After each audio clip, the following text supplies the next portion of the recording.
আসসালামু আলাইকুম গাইস, আপনাদের দেখাচ্ছি। দেখুন মালয়েশিয়ায় কিভাবে জীবাণু নষ্ট করার জন্য স্প্রে করে। দূরে যে ভাইটা দেখতে পাচ্ছেন, এই ভাইটা কিন্তু বাড়িতে ধোঁয়া দিচ্ছে, অ্যাসিড স্প্রে করতেছে, গন্ধ বিষ পয়জন ধোঁয়ার মতো করে বাষ্প তৈরি করছে।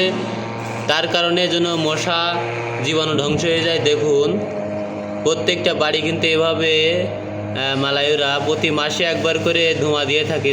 ওরা কিন্তু বিষ প্রয়োগ করতেছে, যার কারণে মশা জীবাণুগুলো ধ্বংস হয়ে যায়। দেখুন একটা বাড়ির চতুর্পাশে কিন্তু একটা মেশিন দিয়ে ধোঁয়া তৈরি করতেছে।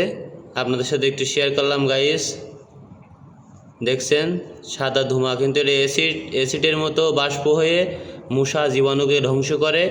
এটা মালয়েশিয়ার শহরে, আমি ওপরে 8 তলার থেকে ভিডিও করতেছি। দেখুন বাড়ির ভিতরে কিভাবে ধোঁয়া দিয়া জীবাণু ধ্বংস করে এবং মশারকে মেরে ধ্বংস করে ফেলে। দেখুন ভিডিওতে দেখতে পাচ্ছেন যে প্রচুর ধোঁয়াটা কিন্তু তারা বাড়িতে দিচ্ছে, দিয়া মশাগুলো খেদানোর চেষ্টা করছে। মালয়েশিয়া জঙ্গলে প্রচুর কিন্তু সাপ, এপাশে জঙ্গল, বাড়ির ভিতরে প্রচুর সাপ থাকে। এই অ্যাসিডটা প্রয়োগ করলে বাড়ির ভিতরে ধোঁয়াটা দিলে কিন্তু আর সাপ থাকে না। এই জন্য মালয়েশিয়ায় প্রত্যেকটা বাড়িতে মাসে একবার করে এভাবে অ্যাসিড ধোঁয়ার মতো করে স্প্রে করে। আপনার সাথে একটু শেয়ার করলাম। ধন্যবাদ, সবাই ভালো থাকবেন।